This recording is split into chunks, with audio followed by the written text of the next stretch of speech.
Uma edição de muitas revelações.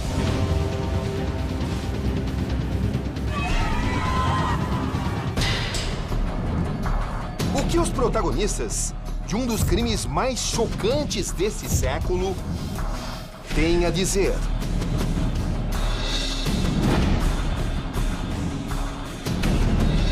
Um homem e duas mulheres.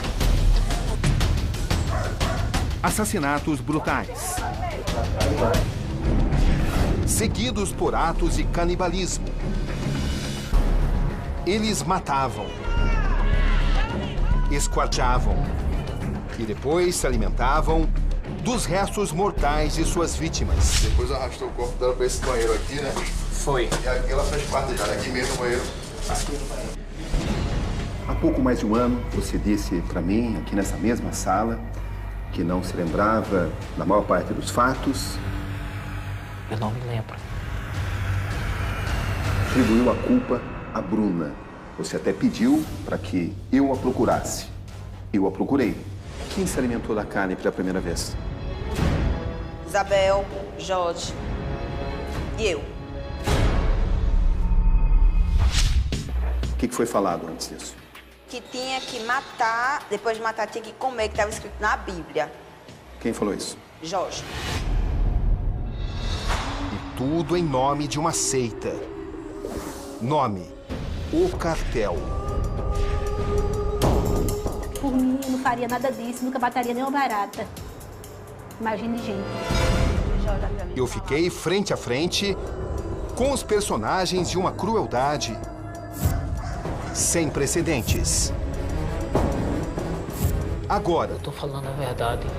a apenas um dia do julgamento deles, você vai conhecer em detalhes a verdadeira face dos envolvidos. Você não sabia que havia um plano para se assassinar? Fala a verdade, você sabia? Sabia sim.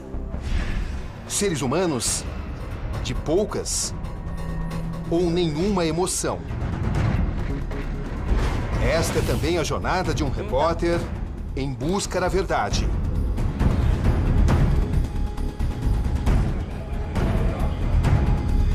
Setembro de 2013. Estamos diante do Presídio Estadual de Recife, capital de Pernambuco. Recebo autorização para entrevistar Jorge Negromonte.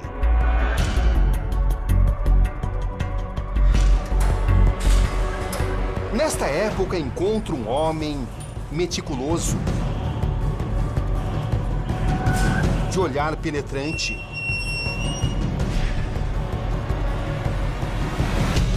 respostas curtas e evasivas, Eu não me lembro. e também planejadas. Jorge, quem assassinou Jéssica, Gisele e Alessandra? Não foi eu. Em Jorge Negromonte, nada parece ser por acaso. Esse é o perfil do Jorge que se revela diante de nossas câmeras. Antes de tudo, um manipulador. O que essas pessoas significam para você? Vidas que se foram. Por sua culpa? Não me lembro. Para em seguida, negar tudo. Você não disse que não fez, você disse que não se recorda. Eu não fiz. E então muda de ideia O que ela tem para me contar? e passa a responsabilizar uma das mulheres a quem sempre comandou. Segundo ele, Que ela fez tudo isso? ela seria a culpada. Por que as vítimas eram mulheres? Sempre mulheres. Porque Bruna Cristina Oliveira da Silva, ela é mulher. O que tem uma coisa com a outra? Como ela foi aluna minha de artes marciais também, mulher, ela consegue enfrentar. Saio de lá com a certeza de que era preciso quebrar sua barreira. Uma tarefa difícil.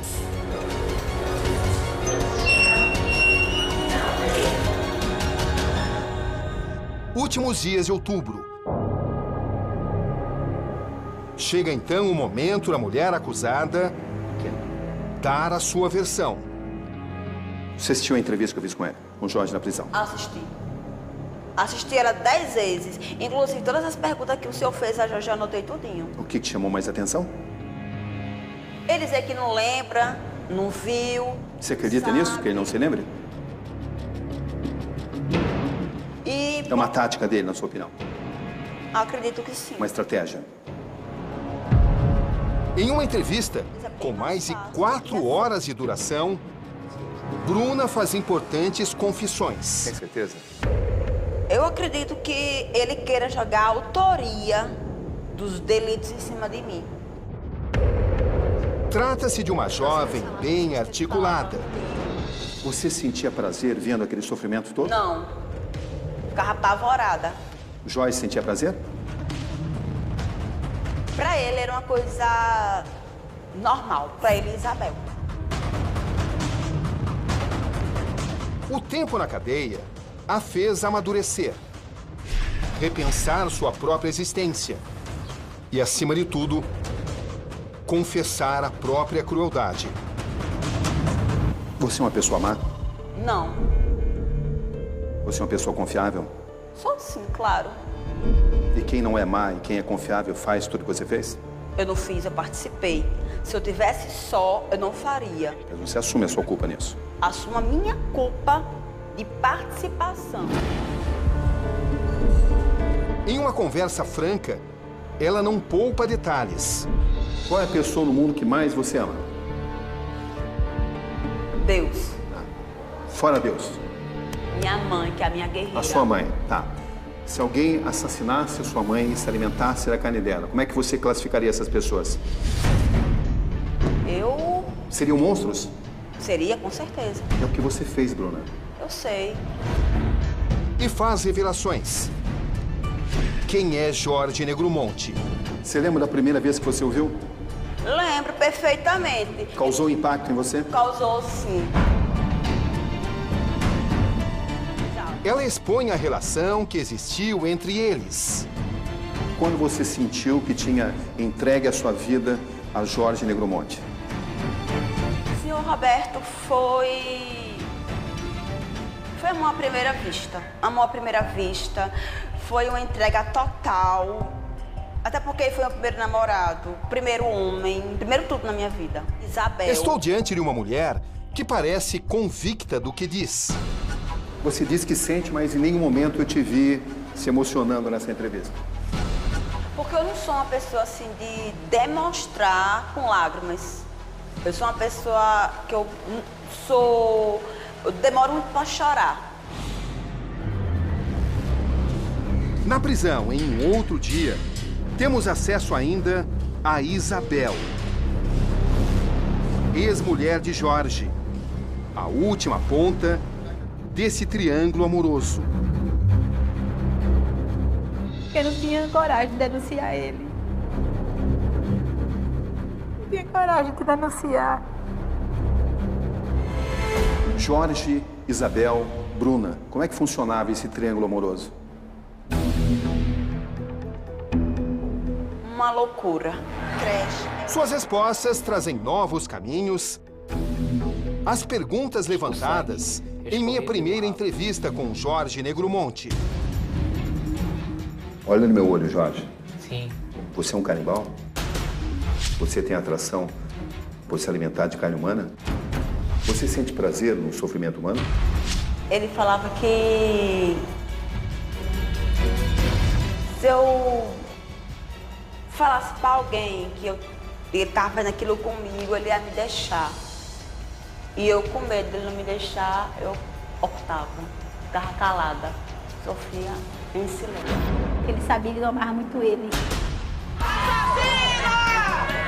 Com o depoimento das duas mulheres e em meio ao clima do julgamento, me preparo então para um novo desafio.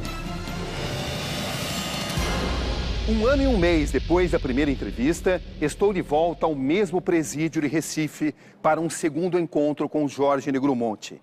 Será que dessa vez ele vai continuar dizendo que não se lembra dos fatos? É o que nós vamos descobrir. Boa tarde. Eu tenho uma entrevista com Jorge Negromonte. Roberto Cabrini, do SBT.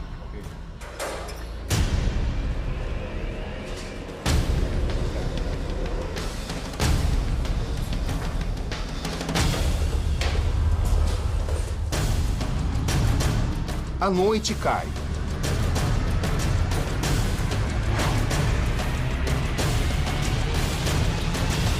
E então Jorge aparece.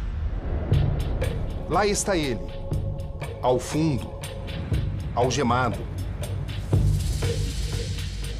São passos lentos, sempre escoltado por policiais. Parece um tanto abatido. A imagem sugere um homem frágil, indefeso, quase uma vítima. Afinal, o que me espera dessa vez? Olá, Jorge. Como vai? Não vou muito bem não, tô com problema de depressão muito forte. E a esquizofrenia paranoia tá... tô tendo crises. Você está pronto para essa entrevista?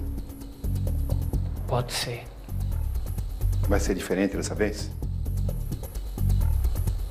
Eu vou falar o que tu me perguntares.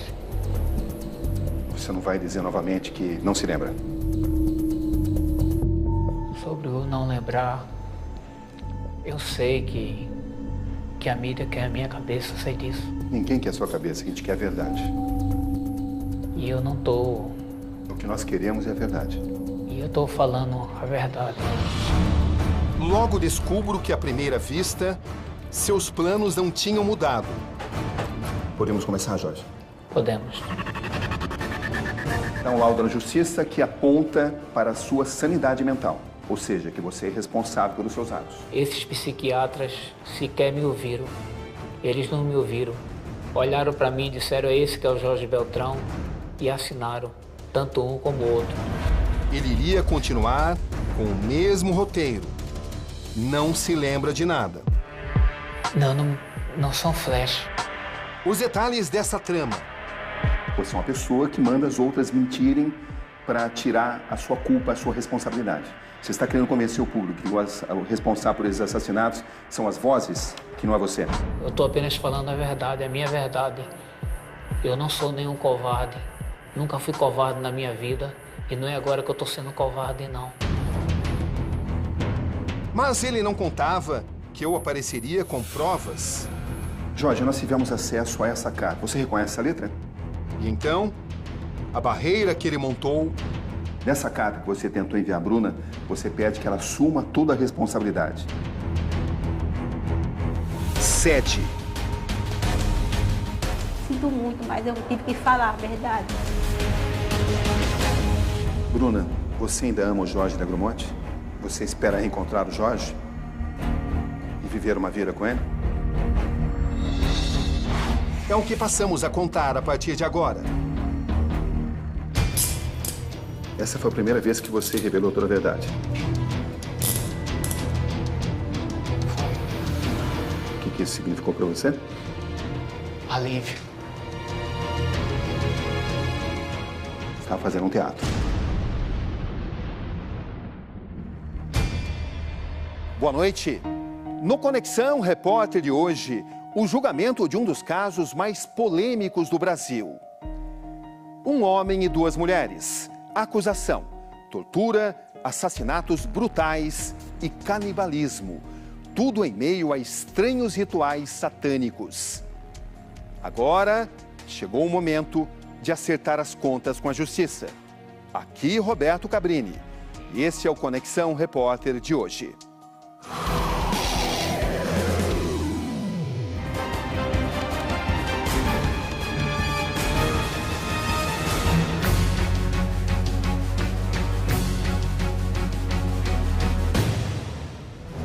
Rua dos Emboabas, Jardim Petrópolis, periferia de Garanhuns.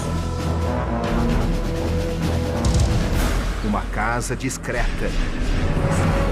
O cenário ideal. Aqui a polícia localiza dois corpos de jovens que estavam desaparecidas na cidade. Seus moradores são levados para a delegacia e lá confessam. As mulheres foram sequestradas e mortas durante um ritual da seita O Cartel, criada pelos três acusados, Jorge, Isabel e Bruna. O líder é Jorge Beltrão Negromonte da Silveira, de 53 anos. As comparsas. Sua mulher, Isabel Cristina Pires da Silveira, com 54 anos. E a amante, Bruna Cristina Oliveira da Silva, de 28. Quantas pessoas você executou? 3. Só 3? 3. Tem certeza que não foram mais? Absoluta. Se tivesse, você revelaria? Eu revelaria. Daqui a pouco no Conexão Repórter. Há pouco mais de um ano, você disse para mim, aqui nessa mesma sala, que não se lembrava da maior parte dos fatos. Eu não me lembro. Atribuiu a culpa a Bruna. Você até pediu para que eu a procurasse. Eu a procurei. E eu acredito que ele queira que eu assuma tudo para Isabel se sair.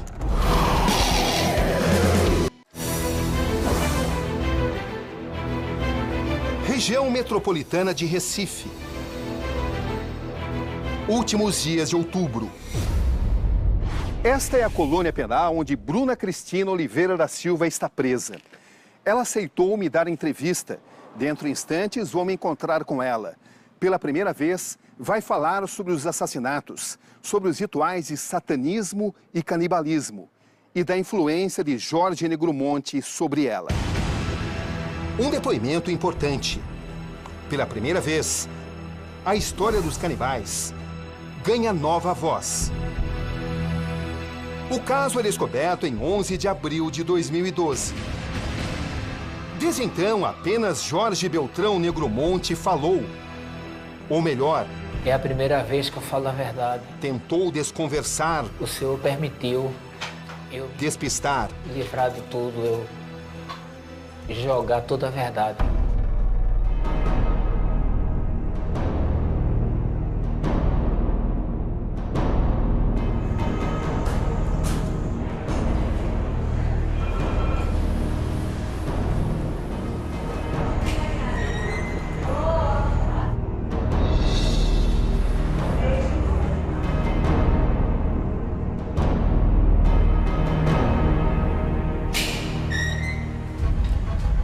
Boa noite, Bruna. Boa noite, Sr. Roberto. Tudo bem? Tudo bem, na medida do possível. Pronto para a entrevista? Pronta. Você vai me contar tudo, Tudo, dizendo a verdade? claro. Posso confiar nisso? Pode sim, claro. Quem é Bruna Cristina Oliveira da Silva? Bruna Cristina Oliveira da Silva é uma menina que, apesar de ser uma presidiária, sonha em um dia retornar à sociedade, sonha em fazer faculdade, em trabalhar e ter uma vida normal como eu tinha antes.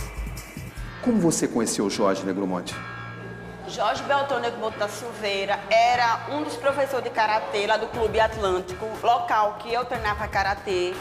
Na época eu tinha 16 anos, trabalhava já como professora e fazia o ensino médio. Você lembra da primeira vez que você o viu?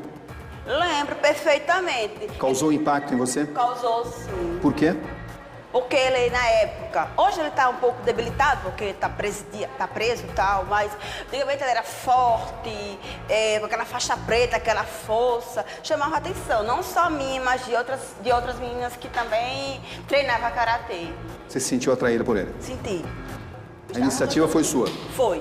Eu gostava dele, tava gostando dele. Formado em educação física e faixa preta em karatê, Jorge Negromonte estudou nas melhores escolas. Que tipo de pessoa ele te parecia? Um homem sério, respeitador, inteligente ele. Por ele você dava vida? Dava. Por quê? Porque... Sabe aquele amor de conto de fada que a gente sonha quando é jovem, quando é criança, quando é menina? Pronto, eu pensava que eu tinha encontrado o príncipe encantado. Na definição de Bruna, uma paixão avassaladora. Quando você ficou sabendo que ele era casado, qual foi a sua reação? Ele falou pra mim que era casado no civil com Isabel, porém de corpo presente, como marido e mulher, eles não vivia mais. Tanto que na época Isabel tinha um namorado e ele estava comigo. Eles não tinham relacionamento homem e mulher mais, só era casado no civil. Duas mulheres, um homem, vivendo todos juntos. Como é que era isso? uma loucura. Um triângulo amoroso. Exato. Há pouco mais de um ano, você disse para mim, aqui nessa mesma sala, que não se lembrava da maior parte dos fatos. Eu não me lembro. Atribuiu a culpa à Bruna. Você até pediu para que eu a procurasse. Eu a procurei. Eu sou um anjo vingador, como ele diz. Eu mato e nos últimos momentos de vida, aquela vítima se arrepende de todos os seus pecados e está no reino do céu junto com a gente. E ela, basicamente, te desmente. Ela diz que você foi o responsável por tudo, que você foi o mentor, o líder. Ele era o líder, aceita? Era. Ele criou a seita? Era. Quando o Jorge falou em matar pela primeira vez? Em Olinda, Como ele falou? em Pernambuco. Aqui em Pernambuco. Ele falou que escutava vozes. Afinal de contas, você assume essa responsabilidade? Eu não assumo essa responsabilidade.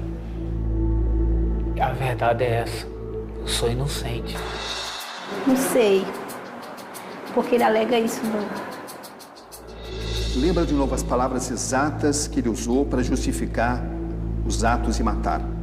Purificação, ser humano, que tinha que eliminar pessoas para diminuir a densidade demográfica do mundo. Inocente? Sim, eu não... Ela desmentiu cada palavra que você disse. Mas eu não estou desmentindo ninguém, eu estou falando a minha parte. O ser humano tem que comer outro. O ser humano pode comer a mesma espécie, porque o mesmo ser humano não vai fazer mal. É um animal, só que nós somos. É um animal, como um boi, por exemplo. Só que ele é racional e o animal é irracional. Estou diante de um Jorge que ensaia o que vai dizer. Eu não estou falando que sou inocente. Eu estou falando apenas a verdade que aconteceu. Estou falando apenas que eu não fiz coisas desse tipo. E tenta novamente sustentar o discurso de inocência. A todo custo. Não. Eu não assassinei ninguém. Eu nunca fui de matar ninguém. Eu sempre respeitei a vida. Você chama de respeitar a vida, determinar o assassinato de 3 pessoas, o esquartejamento dos corpos e a utilização da carne para alimentação? Mas quem tá Isso é respeitar a vida? Quem está dizendo essas coisas és tu, não sou eu. Ele acredita que ele queira que eu assuma tudo para Isabel se sair. Só que eu já falei, francamente, já falei com Isabel e francamente eu já falei com o advogado de Jorge, que com certeza passou para o advogado de Isabel, que eu não vou assumir a culpa de ninguém. Vou assumir sim a minha participação. Hora de lançar mão de uma nova estratégia. E então, surpreendo Jorge com uma prova incontestável. Jorge, nós tivemos acesso a essa carta. Você reconhece essa letra? É a sua letra. Certo. Jorge, nessa carta que você tentou enviar a Bruna, você escreve: decore para poder saber falar. E você basicamente escreve todo o texto que ela deveria repetir perante o juiz, perante a juíza. Ou seja, você tenta manipular totalmente o depoimento dela. Isso aqui é uma manipulação de verdade. Não, na realidade eu estava pedindo para ela não esquecer da verdade que houve. Não, mais do que isso. Você pede para assumir toda a culpa. Nessa carta, você pede para que ela assuma toda a culpa e para ela decorar cada detalhe para que ela não se perca no depoimento. Ou seja, você pede a ela para assumir toda a culpa para você sair livre de tudo. Não, eu peço a ela para dizer a verdade. Você deve ter notado que ele manda um recado para você. Para me falar toda a verdade entre aspas. Para ele falar a verdade entre aspas. O que é a verdade entre aspas? Só que eu vou falar a verdade entre aspas. Eu vou falar verdade sem as aspas. Ele pediu para você mentir? Claro. Você vai mentir por ele? Claro que não. Você escreve todo o depoimento, cada detalhe, o que ela tem que dizer. Você pede para que ela assuma toda a culpa. E você escreve cada detalhe, ou seja, você demonstra nessas linhas que você sabe tudo o que aconteceu e que você sabe da sua culpa. Isso está aqui nessa carta. Estou pedindo para ela falar a verdade. Não, você pede para que ela assuma uma culpa que é sua culpa. Não, eu não tenho culpa disso. Você pretende assumir a culpa? Não. Ele disse que você é a grande culpada, a única culpada. Ah, culpada eu? Eita. Antes de fazer o filme... Surge diante de mim um outro Jorge, aquele filme que agora da- responde a tudo, Foi na época. sem meias palavras. Hoje, Um Jorge eu que sei passa a ela confessar estava seus falando sobre crimes. esquizofrenia, problema que eu tinha. Há 20 minutos você não reconhecia, você dizia que não se lembrava de nada. Por que você se lembrou de tudo agora? Não são flash. Eu me lembro, não de tudo, ao pé da letra. Eu me lembro de flash. Eu me lembro da parte da faca na jugular, depois apaga. Depois eu me lembro ela no banheiro. Eu não me lembro o tempo que eu atirei as vítimas, todas elas, de um canto para outro. Vem vindo flash na minha cabeça. Quem é o Jorge Beltrão Negromonte? Jorge Beltrão Negromonte é uma pessoa arrependida, doente, esquizofrênico, que eu já tenho paranoico, que está totalmente arrependido desse meu problema, das coisas que eu ouvia. No Fórum de Olinda, o julgamento do ano. Aqui nesta quinta-feira, Jorge, Bruna e Isabel serão levados a júri popular. A história toda é descoberta em abril de 2012. A polícia começa a rastrear os cartões de crédito de uma das vítimas, na época desaparecida. Era Gisele Helena da Silva, de 25 anos, conhecida como Geisa do Papel. Esse vídeo no circuito interno de uma loja de artigos eletrônicos mostra Jorge e Bruna utilizando o cartão da vítima para fazer compras. Na delegacia, eles confessam não só a morte de Geisa, mas também a da desempregada Alessandra Falcão, de 20 anos. Bruna inicialmente se apresenta como Jéssica Camila, de 17 anos. A polícia descobre que sua identidade é falsa. Constata também que o papel assumido por Bruna é de mais uma das vítimas do grupo. A verdadeira Jéssica era uma moradora de rua que vivia em Olinda. Em 2008, os assassinos também moravam na cidade e atraíram a vítima com uma oferta de emprego. Estratégia usada em todos os casos. Quem foi a primeira vítima? Jéssica. Como é que você decidiu a morte dela? Eu? Não. Eu estou perguntando como foi decidida a morte dela. Eu não decidi a morte de ninguém. Quem decidiu foi Quem decidiu? Seja objetiva. Isabel e Jorge. De que forma? Conquistando Jéssica. Vou lhe dar um trabalho. Quando Jéssica estava sendo aliciada, conquistada, você já sabia que ela seria assassinada? Não. Mas ela estava sendo conquistada, aliciada. Foi. De fato, eu sabia que Isabel estava levando doces, roupas, agradando uma jovem moradora de rua que vendia guloseimas nos semáforos, de fato, que ia com a filha dela para comover pessoa tal. Isabel, ela fazia os esquemas lá, que ela é inteligente demais. Conheci Jéssica, me encantei pela menina, porque eu queria ter uma filha. Quem foi a pessoa que decidiu que ela seria assassinada? Isabel. Não foi o Jorge? Não. Jorge foi o executor. Na discussão que ele teve com ela, eu entrei no quarto, fiquei com a menina. E nisso ele apertando o pescoço de Jéssica. Depois ele pediu a Bruna para pegar a faca. A Bruna foi pegar a faca. Você lembra desse dia? Lembro. Como foi? 26 de junho de 2008, às 9h30 da noite. Quando eu voltei, já estava tudo já ajeitado já. Por que você decidiu esquartejá-la? Porque são os 4 elementos e o 5º elemento.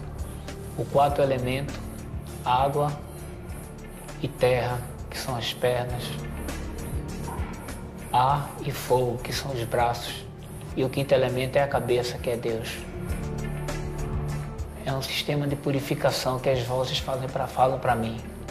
E o que isso tem a ver com esquartejar o corpo de uma pessoa assassinada? Para colocar, para enterrar cada parte e cada parte ser abençoada. Você sentia prazer vendo esse sofrimento humano? Não, nunca senti prazer. Você sentiu o quê? Dor, tristeza. Por que se alimentar do corpo da sua vítima? Era um sistema de purificação. Purificar para não deixar aquela carne apodrecer, aquela carne ficar imprópria para o consumo. E você concordou com isso? Eu tinha outra escolha, meu senhor? Claro que você tinha escolha. Você podia dizer não. Não, eu tô doida pra dizer não. Isabel me matou. Por que você aceitou isso? Teve que aceitar, eu tava no meio. Vi a menina morrer na minha frente. Você podia falar, não vou fazer isso. Quero ir embora daqui, vou denunciar. Você podia fazer isso? Deus me livre. Eu Por quê? fazer isso, eu ia ser uma vítima. Eu ia virar coxinha. Deus me livre. Me arrependo de não ter denunciado, de não ter feito denúncia. A filha de Jéssica, então com 2 anos, é levada por eles e registrada como sendo de Jorge Negromonte. Ou seja, registrada como filha do assassino da mãe da criança. Junto, logo depois, todos se mudam para Garanhuns. Nos anos que se seguem, a criança é obrigada a assistir e participar dos rituais de O Cartel. E é a pequena criança, inclusive, quem indica à polícia onde estão as covas no quintal da casa, usadas para enterrar corpos de 2 vítimas.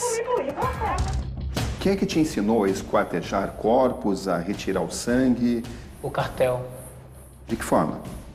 me ensinando, falando, explicando, Por exemplo, dizendo a melhor maneira de se esquartejar uma pessoa é usando a parte das juntas, que fica mais fácil de soltar.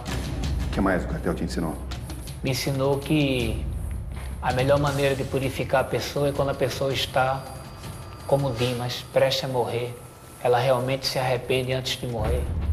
Jorge Beltrão Negromonte, você executou Jéssica, Gisele e Alexandra? Amando da voz. Mas quem executou foi você. Foi.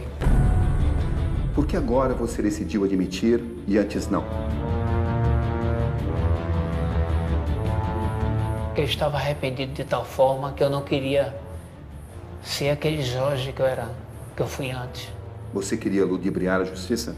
Não queria. Eu queria ludibriar a mim mesmo. Para dizer que eu não era aquela pessoa. Aquela pessoa não era eu.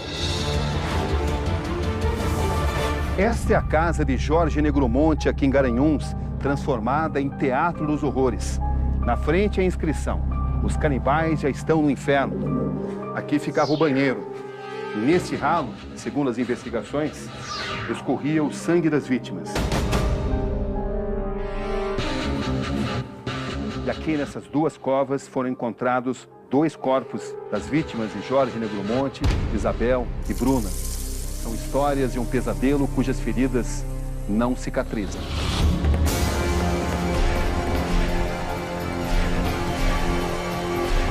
Na casa de Olinda, palco da primeira morte, os procedimentos são parecidos. Depois de morta, Jéssica tem o corpo esquartejado. Os restos mortais espalhados pela casa. Como Jéssica foi assassinada, Bruna? Minha função foi segurar. Você segurou? Segurei Jéssica. Aí ele deu uma facada na jugular. Aqui, ó. Aí Jéssica caiu, ficou se debatendo e ele começou a esfaquear. E pedi a ela para ela pedir perdão de todos os pecados. Ela pediu? Ela pediu e foi purificada. O que você sentia nesse instante? Eu senti um alívio porque ela estava sendo aceita por Deus. E nesse momento, Isabel pegou e falou assim, vamos ligar logo a água, logo para o sangue escorrer. Entendeu? Isabel tratava com muita naturalidade. Eu me tremia, porque eu nunca tinha visto nem filme na minha vida. Ela entrou, eu saí. Eu fui para casa da minha irmã e dormi lá, só voltei no outro dia. O que o faz acreditar que você tem o direito de decidir sobre a vida ou a morte de pessoas? Eu não tenho direito. Quem tem o direito é Deus. Você exerceu esse direito? Eu exerci esse direito, mas eu exerci erradamente, achando na época que estava certo. Mas hoje eu sei que não estava certo. Hoje eu sei que estava errado. Jorge, você é um monstro? Eu fui um monstro. Na época eu considero que fui um, pelo fato de ter aceitado o conselho do cartel, as vozes. Até que ponto você se arrepende do que você fez? Ao máximo. Tanto que eu tô com depressão. Mas como eram escolhidas? Por que exatamente aquelas mulheres?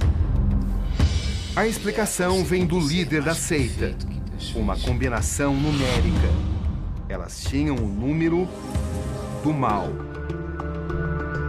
Qual foi a influência do número 666 nas decisões de execução? O número da besta. Prova disso é o RG de Alessandra da Silva Falcão, uma das vítimas. Os números determinam o começo do ritual. Descreve como foi a cena de quando vocês começaram a se alimentar dessa carne. Aí, dormiu, Isabel dormiu, ele pegou no sono, eu dormi também, depois de muito tempo de conversa. E não podia comer nada, viu? Aí eu falei, e se eu não comer? Aí não vai dar certo, você participou. Isabel, tem que comer, tem que comer. Pense que você está comendo uma carne de boi, que é o mesmo gosto. Isabel falou isso. Disse que tinha comprado no açougue carne, que pegava 10 quilos, ganhava 5 quilos. Se pegasse 10 quilos de carne, 5 quilos de carne, ganhava um pouco pedaço de fígado por fora. Aí ele falou assim pra mim, cozinha a carne. Aí cozinhou arroz, verdura, uma comida normal. Podia se disfarçar tranquilamente, o senhor podia comer tranquilamente como se fosse carne de boi. A criança se alimentou de carne humana? Quando a gente fez geral para todos. Por que você fez uma criança totalmente inocente se alimentar de carne humana? Eu não fiz, eu simplesmente dei o prato para ela, com todos os ingredientes, todas as comidas. Incluindo carne humana? Foi, mas eu não foi especificamente, eu digo, se alimenta dessa carne, não. Bom, mas uma criança inocente se alimentou de carne humana? Porque estava dentro do prato dela. E como é que você se sente em relação a isso? Me sinto mal. Já falei que estou arrependido, estou até em depressão. Não sei nem como estou dando essa reportagem. Na delegacia, Isabel já tinha falado sobre a carne humana ser usada em salgadinhos. Você vendia lanche e um dos lanches era empada. E você pegou a carne da menina e botou como recheio da empada, não foi não? Eu cheguei a usar a carne sim dela. Certo. E fez a empada. Fiz. E vendeu. Vendi. E por que não assume? Não, eu não fazia coxinha. Eu nunca fiz coxinha, nunca fiz empada com gente. Aquilo ali foi porque eu fiquei com medo de apanhar na delegacia. Jorge fazia salgado, Jorge, e quem vendia era Isabel. Aí Isabel pegou e falou assim, pra que comprar frango, carne? Gente, tem carne. Carne de boi é a mesma coisa de carne de gente, não vou nem sentir a diferença. Aí ela moiu e botou dentro de salgado e saiu vendendo. Jorge falou, não é melhor comprar não, porque pode levantar alguma suspeita. Melhor comprar carne de boi, frango. Jorge não concordava em Isabel vender as carnes de gente, não concordava. Quantas vezes a carne humana foi usada em salgados? Várias vezes. Quantas? Enquanto tinha carne, da Gisele e da Alexandra. Que quantidade de salgados era feita? Era uma quantidade boa de salgados. E ela vendia no centro de Garanhuns. Bruna tá mentindo, ela tá mentindo. Ela não tá falando a verdade, ela tá querendo se sair. Deve ter sido destruída pelo advogado dela, ela tá querendo se sair. Tanto prova, é bem interessante. Eu trabalho com a menina que comeu a coxinha de carne de gente lá de Garanhuns, que ela é de Garanhuns e tá presa e trabalha junto comigo. Ela. Quantas pessoas você acredita que tenham consumido? Muitas pessoas. Quantas? Muitas pessoas. Quantas? Que Porque número? ela vendia em lugares públicos. Euclides Dourado, hospital, delegacia, próximo de escola. Essas cenas pertencem a 2 filmes dirigidos por Jorge Negromonte, em 1994. Um verdadeiro roteiro do que aconteceria mais de uma década depois. Primeiro, a adoração à morte. Bonito, né? Depois, canibalismo.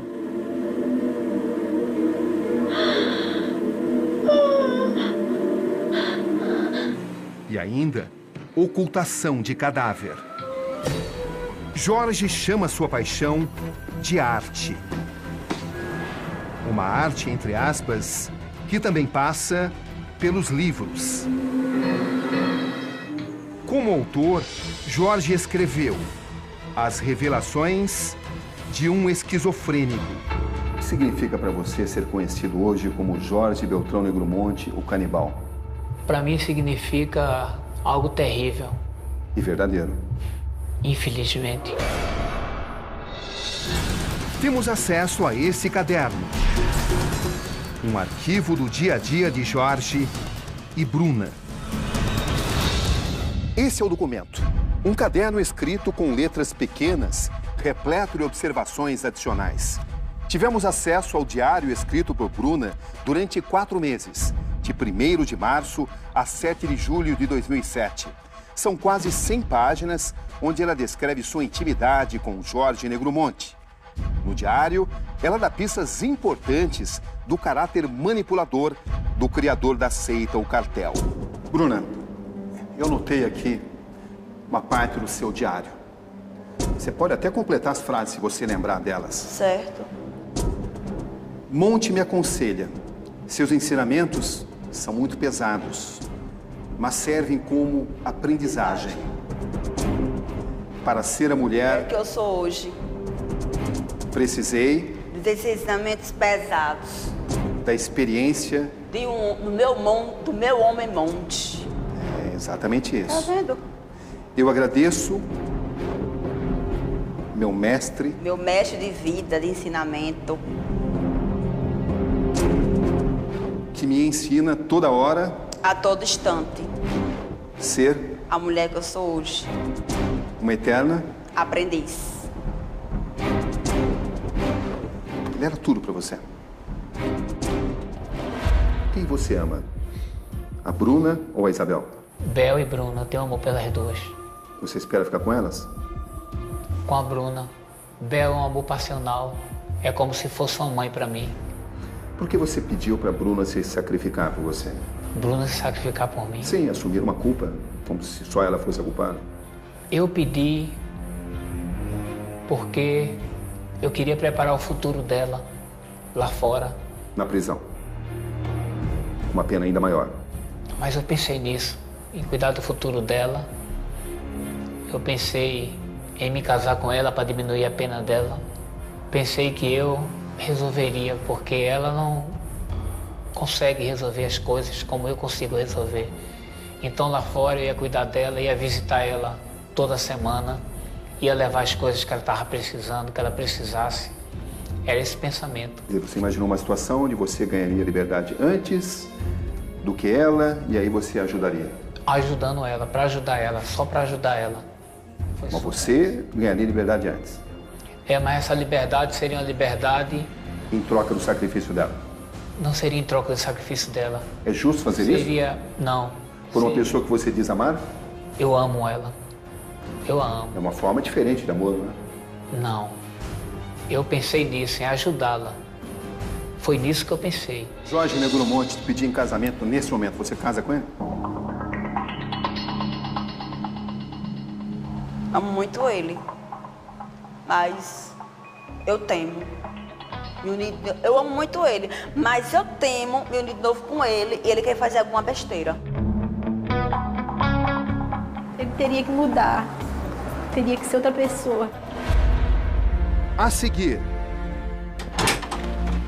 Tudo bem? Tudo Prazer bom, em vê-lo, graças a viu, seu Deus. Alexandre? Muito o prazer. pai de uma das vítimas revive as lembranças do crime.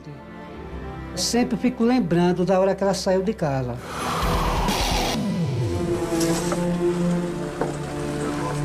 Em Garanhuns, encontro a casa de seu Alexandre. Boa tarde. Seu Alexandre? Tudo bem? Prazer em vê-lo, viu, seu Alexandre? Muito prazer. Que tipo de pessoa era a Alexandra? Pô, não tenho o que falar dela. Ela era, além de ser uma filha, uma amiga. Qual a imagem mais forte que o senhor guarda da sua filha? A imagem que eu guardo é que o carinho que eu fazia para ela, que eu fazia para mim, estudiosa, inteligente. Eu sempre fico lembrando da hora que ela saiu de casa. Como é que a sua filha Alessandra conheceu o Jorge, a Isabel e a Bruna? Primeiramente, ela foi consultar o filho no posto de saúde. Então, dentro desse ônibus, desse coletivo, ela conheceu essa pessoa, se oferecendo a um trabalho a ela de $1,5 salário. Que pessoa? Essa tal dessa mulher que vendia... A Isabel. A Isabel, do senhora Isabel. O pai da vítima dos canibais lembra que o salário oferecido era muito alto para os padrões da região. Por isso, ele desconfiou. Mas a filha, que tinha o sonho de construir uma casa e criar os filhos, não ouviu o pai e aceitou. E caiu na armadilha. Na hora que foi lá, pronto. De lá a gente não soube mais nada. Ela não chegou a trabalhar, Não então? chegou. Quer dizer, se chegou, ninguém sabe. É. Porque ela não apareceu mais em casa de volta. Foi o senhor que reconheceu o corpo? Foi a minha esposa. Foi. E como é que ela reconheceu? Ela reconheceu através da roupa e do celular. Aí pronto. Aí de lá pra cá, até hoje, ninguém tem sossego na vida.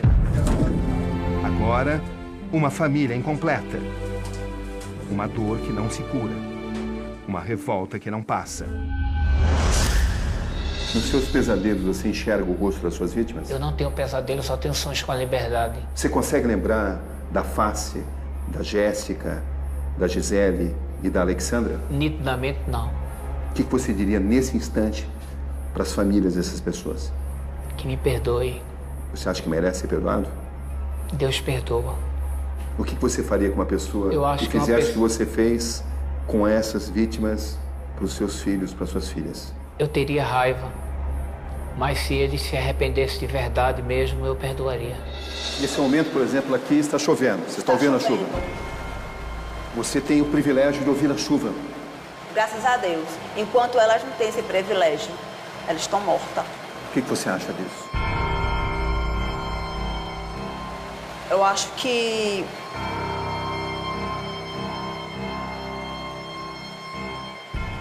o que eu posso fazer é pedir muito perdão a Deus. Você disse que sente, mas em nenhum momento eu te vi se emocionando nessa entrevista. Porque eu não sou uma pessoa assim de demonstrar com lágrimas. Eu sou uma pessoa que eu demoro muito para chorar. Se vocês não tivessem sido presos, quantas outras pessoas morreriam? Muitas outras pobres vítimas. Qual o desafio de um julgamento como este? Bom, o que eu tenho a dizer como magistrada é que num julgamento como esse, que envolve questões complexas, vários réus, vários advogados e Ministério Público, o desafio é manter a ordem, a disciplina, que é o poder de polícia, que o juiz pode exatamente, né, se está observando todos os procedimentos realizados ali durante os trabalhos. Jorge Beltrão Negromonte, o que você espera desse julgamento? Eu espero que a justiça seja feita. O que é justiça nesse caso? Deus. Deus é amor, mas Deus também é justiça. Você considera que vai ser condenado? Creio que sim. Qual seria uma condenação justa para você? Eu não sei dizer. Eu entrego isso a Deus. Levarei a plenário com muita independência, não negando a autoria, pois o mesmo é réu confesso, mas alegando, sem sombra de dúvidas, a insanidade mental do acusado. Meu desejo é de sair daqui e começar uma vida nova. Eu venho já traçando a tese de coação moral irresistível. O que seria isso? Seria que ela foi forçada, obrigada, aterrorizada a participar desse crime pelo Jorge Beltrão, esposo e companheiro também da Bruna, esposo dela e companheiro da Bruna, a praticar esses atos lesivos. Eu estou plena consciência do delito que eu fiz. Foi um delito bárbaro, cruel, bizarro. Então você concorda que você é um monstro? Poder participar desse delito, que eu fui um monstro, que hoje eu não sou mais. A defesa de Bruna, estamos no consenso de que é tentar diminuir a pena, né? Mostrar ao corpo de jurado e também a juíza que vai presidir a verdade. Você prefere o Jorge que mentia ou o Jorge que... O Jorge verdadeiro. É como eu falei, eu estava fazendo aquilo justamente porque eu queria ajudar a Bruna. Você estava fazendo um teatro? Para ajudar a Bruna. Porque eu queria visitá-la toda semana, eu queria levar as coisas para ela. Eu queria preparar o futuro dela lá fora. E hoje você decidiu assumir os seus atos? Hoje foi para me liberar, para me libertar.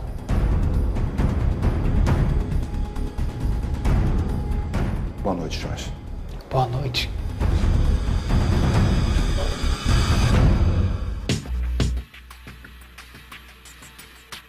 É um caso, como já dito, incomum pelo fato de que pessoas matam outras pessoas e em seguida praticam o canibalismo, comem a carne. E eles não fazem isso porque eles sofrem de alguma faculdade mental. Eles fazem isso porque gostam, eles fazem isso porque acreditam, eles fazem isso porque eles são perversos, extremamente perversos.